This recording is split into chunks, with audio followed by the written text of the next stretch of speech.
अस्सलाम वालेकुम रहमतुल्लाहि व तआला बरकातहू। नाज़रीन, आप सबका फिर से रजाई मुस्तफ़ा यूट्यूब चैनल में खैर मक़दम करता हूँ। सैफुल्लाह खालिद बिन वलीद यानी कि अल्लाह की तलवार। सैफुल्लाह का लक़ब खालिद बिन वलीद को हुज़ूर करीम सल्लल्लाहु अलैहि वसल्लम ने अता फरमाया। खालिद बिन वलीद ने अपने दोराई ज़िंदगी में 125 जंगें लड़ी, सब में फाते रहे, एक भी जंग में आपको शिकस्त नहीं हुई।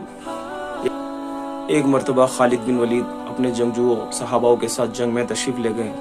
वहां पर जंग में आप तैयार हुए, घोड़े पे सवार हुए, तो सामने दुश्मनाने दीन ने आपको ललकारा, खालिद बिन वलीद हमसे जंग करो। खालिद बिन वलीद जैसे ही जंग करने के लिए आगे बढ़े तो दिल में ख्याल गुजरा कि आज मैं अपनी टोपी घर भूल गया। तो खालिद बिन वलीद फिर मुड़े, पीछे आए। सहाबाओं ने अर्ज किया, खालिद बिन वलीद आप जंग से पीछे हटे। तो खालिद बिन वलीद ने फरमाया कि मैं आज टोपी घर भूल गया। तो सहाबाओं ने अर्ज किया, उनके जंगजुओं ने अर्ज किया, खालिद बिन वलीद हमारी टोपी ले लें, इस टोपी से जंग कर लें, दूसरी कोई भी टोपी ले लें। तो खालिद बिन वलीद फरमाते हैं कि तुम उस टोपी के बारे में कुछ नहीं जानते।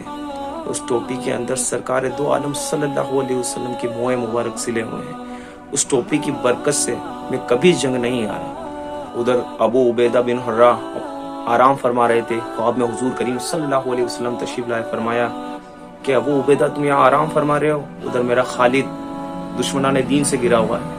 वैसे ही नींद से बेदार हुए, अपने जंगजुओं के साथ रवाना हुए। उधर मैदान जंग में एक शख्स घोड़े पे सवार काली लिबास के अंदर उनकी तरफ आता हुआ नजर आया। तो उन्हें रोक कर पूछा गया, तुम कहाँ जा रहे हो? उन्होंने फरमाया, आज मेरे शोहर खालिद बिन वलीद अपनी टोपी यहीं भूल गए, घर ही भूल गए, इसकी वजह से वो जंग में पीछे होंगे, तो मुझे ये टोपी उन तक पहुंचानी है। वो दूसरे साहबाओं ने अर्ज किया, आप हमें दे दें, हम उन तक पहुंचा देंगे। तो फरमाया कि इस टोपी का अदब हम ही जानते, खालिद बिन वलीद और उनकी जोजा ही जानती जो उनके घर में रहती। तो फिर वापस वो अपने घोड़े पे सवार हुए और दुश्मनाने दीन की सफ़ों को चीरते हुए खालिद बिन वलीद की तरफ बढ़े। खालिद बिन वलीद खड़े हो गए और देखा कोई शख्स मेरी तरफ घोड़े पे सवार दौड़ा हुआ आ रहा है। खालिद बिन वलीद उतर कर पूछते हैं, तुम कौन हो? तो फरमाया, मैं आपकी जोजा, जो आप टोपी घर भूल गए थे, मुझसे आपको लौटाने आए। तो खालिद बिन वलीद देखकर बहुत खुश हुए, आपने टोपी ली।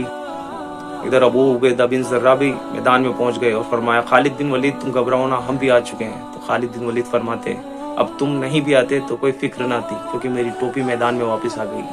खालिद बिन वलीद ने उस मैदान जंग में एक हाथ में 9 तलवारें तोड़ी। खालिद बिन वलीद फरमाते हैं, उस टोपी की बरकत से मैंने कभी जंग नहीं हारी। और खालिद बिन वलीद जब भी जंग किया करते थे, जहाँ में शहादत नोश करने के लिए जंग किया करते थे, हमेशा जंग में फातेह रहा। हुजूर के मोए मुबारक से इस कदर मोहब्बत, सरकार दो आलम सल्लल्लाहु अलैहि वसल्लम से किस कदर मोहब्बत फरमाते थे, सहाबाए आम उनके तबर्रुकात से किस कदर मोहब्बत फरमाते थे, सरों के ताज बनाए घूमते थे। अमीरुल मोमिनीन उमर फारूक रज़ियल्लाहु ताला अन्हु अपने दोराए वक्त में अपने सिपह सालार खालिद बिन वलीद को जंगों पे भेजते हैं और वो फातेह पे फातेह रहे। मुसलसल जंग जीतने के बाद, फातेह होने के बाद लोगों को ऐसा लगने लग गया कि ये जंगें सिर्फ फातेह खालिद बिन वलीद की जानिब से है। तो उमर फारूक रज़ियल्लाहु ताला अन्हु ने उन्हें सिपह सालारी से हटाकर एक मामूली सिपाही बना दिया और जंगों में फिर से भेज दिया। काफी अरसे के बाद फिर जंगों पे फातेह से फातेह होने लगी। अमीरुल मोमिनीन उमर फारूक रज़ियल्लाहु ताला अन्हु ने सबको जमा करने के बाद खुतबा फरमाया कि मोमिन के लिए फतेह सिर्फ अल्लाह की जानिब से, मोमिन को जो फतेह मिलती है सिर्फ अल्लाह की रिजा से मिलती है। और खालिद बिन वलीद को फिर से सिपह सालारी पे लगाकर उन्हें दीन की खिदमत करने के लिए भेज दिया। और खालिद बिन वलीद जब भी जंग किया करते थे तो जामे शहादत नोश फरमाने के लिए जंग किया करते थे। एक ही वार में दुश्मन के 2 टुकड़े कर दिया करते थे। और जंगों के अंदर एक एक जंग के अंदर आपने 9 तलवार एक एक हाथों से तोड़ी थी। आपने दोराई जिंदगी में 125 जंगें लड़ी और सब में फातेह रहे। खालिद बिन वलीद की ऐसी सीरत सुनने के बाद दिल में मजबूती पैदा होती।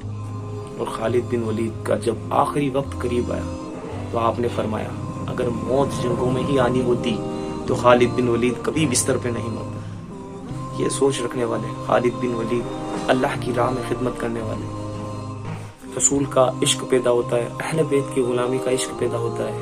तो हमें सरकार दो आलम सल्लल्लाहु अलैहि वसल्लम का सच्चा पक्का गुलाम बनने की तौफीक अता फरमाए। दुआए खैर में याद रहें, रजाए मुस्तफ़ा यूट्यूब चैनल में बने रहें, सब्सक्राइब करें, कमेंट करें। अस्सलामु अलैकुम रहमतुल्लाहि व तआला बरकातहू।